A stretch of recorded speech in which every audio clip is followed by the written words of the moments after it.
Welcome to the Brookmont Interfaith service. Today we don't exactly have a service, more some songs and a message on this Martin Luther King Jr.'s birthday. So I'll begin with a song called My Legs Are Praying. When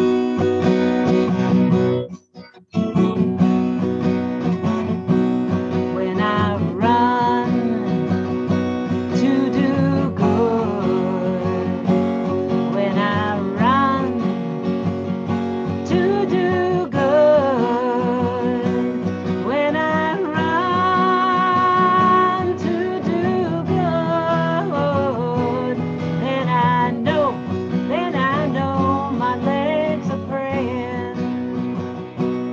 When I stand up for justice, when I stand up for justice, when I stand up for justice, then I know my legs are praying.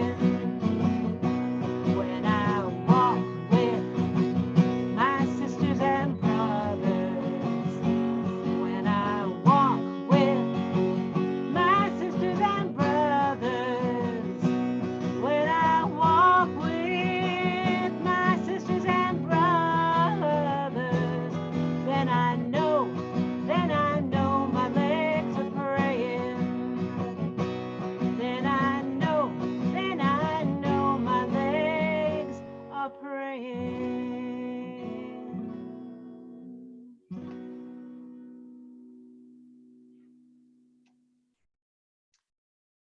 I wrote the words for that song, and they were inspired by a quote from Rabbi Abraham Joshua Heschel, who said after marching in Selma with Reverend Dr. Martin Luther King Jr.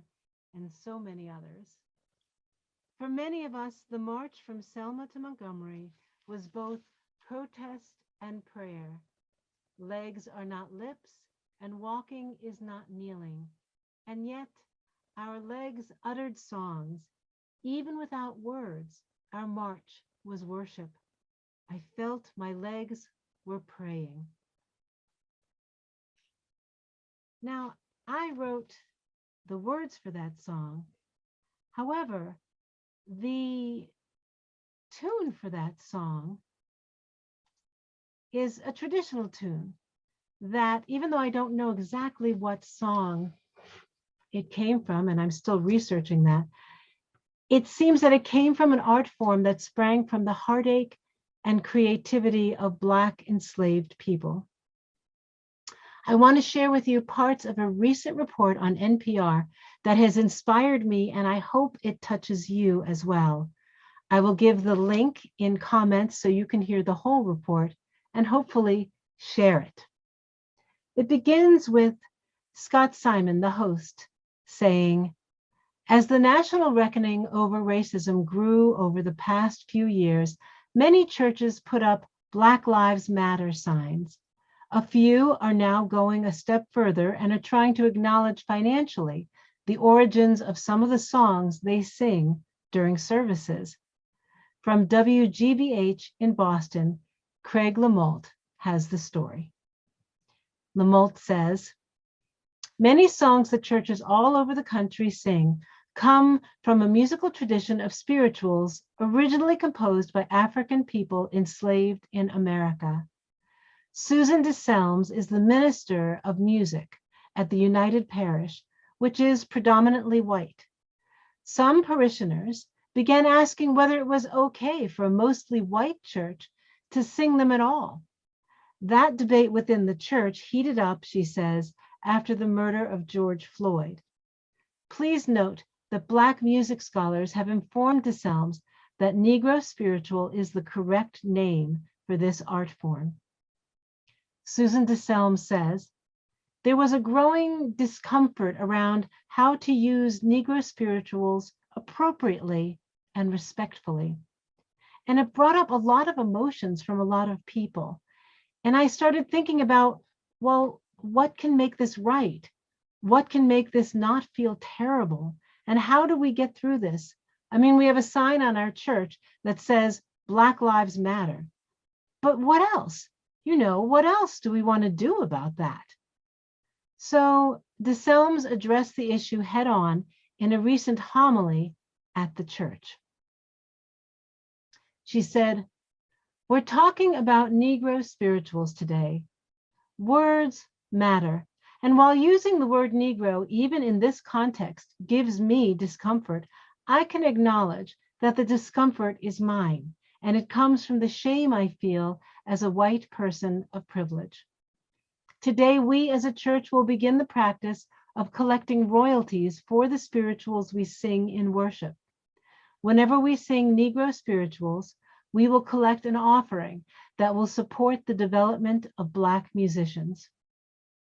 Reporter Lamolt explains, "When a church buys sheet music, the composers or their estates usually get some of that money as royalties. But the enslaved people who composed this music were never paid for their art. Those royalties, as they're calling them, will be donated to a nonprofit youth music program called Hamilton Garrett Music and Arts in the majority Black Boston community of Roxbury." Lamolt continues, "At the same time the Massachusetts church was working through these issues, an almost identical idea took shape at Montview Church in Denver. The church's white music minister, Adam Waite, said in an interview, as a predominantly privileged congregation, that's a choice we need to make, is to actively engage with our history, to be honest about our history, and hopefully that will make us a better community." Lamolt says, to help shape the idea into something that other churches could try, he reached out to the Center for Congregational Song. The center's director, Brian Henn, created an online questionnaire designed to guide houses of worship towards something similar. For the Hamilton Garrett Youth Choir in Boston, that vision is translating into tangible support. The organization's director, Garami Groover Flores, says the royalties are helping carry on the legacy of this music. Groover Flores says, "They are in some ways repaying the individuals who created this music because they're supporting their descendants. They're supporting the next generation of their lineage to continue the work and the mission of preserving this art form, of preserving this history." Groover Flores goes on to say that the white congregation is honoring this music when they sing it and now trying to do justice for those who created it. Almost immediately after I read through the transcript of this story, I was on a call with my longtime friend, Unitarian minister, Reverend Gail Tapscott, who serves part-time 3 Unitarian congregations in Mississippi. She thought this idea is brilliant and the right thing to do. She will certainly bring this initiative to those churches that she serves, and she intends to encourage her colleagues in her online ministers groups to do the same. She hopes to get the idea of reparations royalties to become standard practice in Unitarian churches. I will be calling local synagogues and interfaith groups to make them aware of this NPR broadcast and to encourage them in this initiative. Here in services at the Brookmont Church, we have often ended services with an uplifting amen. Amen, amen, amen, amen, amen. And that comes from the Negro spiritual tradition. In the 400 or so services I have led in the past 10 years, we have sung many beloved heart-opening songs from the Negro spiritual tradition. Favorites being "This Little Light of Mine," "Peace Like a River," "We Shall Overcome," and many, many others.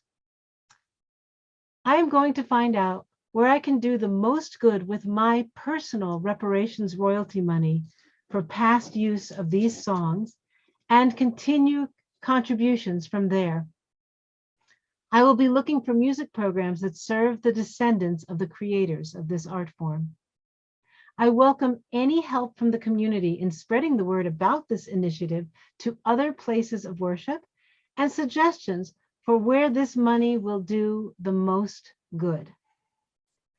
I know that this may seem a small thing, and so it must not be the only thing we do. We must not be self-satisfied by it. The late Bishop Desmond Tutu said, "Do your little bit of good wherever you are.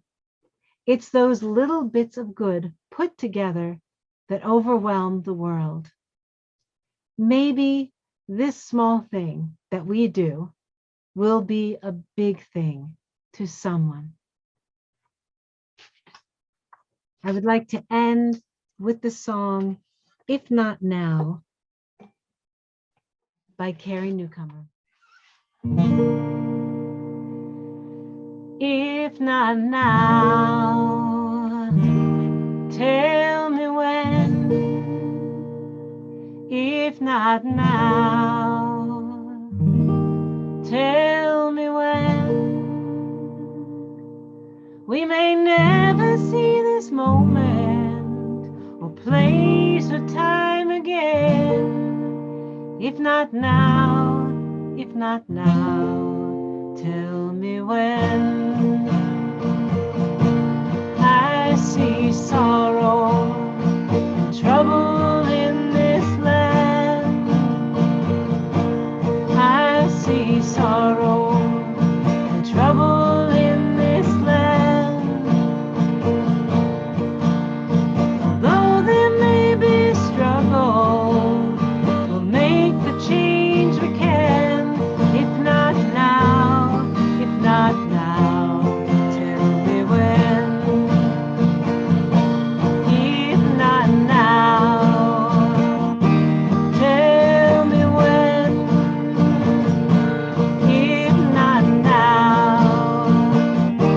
tell me when.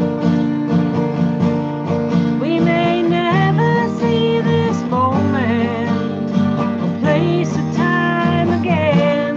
If not now, if not now, tell me when. I may never see the promised land. I may never see the promised land. And yet we'll take this journey. We'll walk it hand in hand. If not now, if not now, tell me when. If not now, tell me when. If not now, tell me when. We may never see this moment or place or time again. If not now, if not now, tell me when. So we'll work until it's done. Every daughter, every son, every soul that ever longed for something better, something brighter.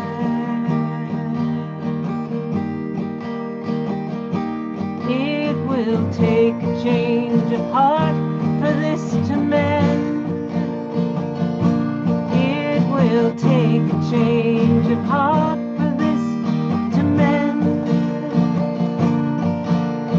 Miracles do happen, every shining now and then. If not now, if not now, tell me when. If not now, tell me when. If not now,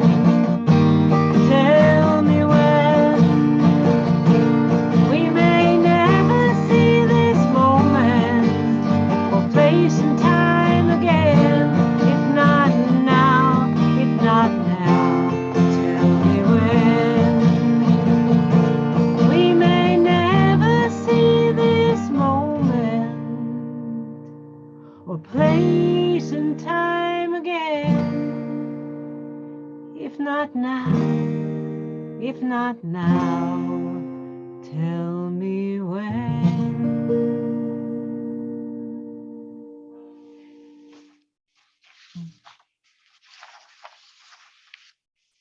And so we maintain both optimism and urgency as we work for the day when Reverend Dr. King's vision becomes a living reality for all, with all the initiatives and all the ways we help things move forward till we truly become a beloved community in all aspects.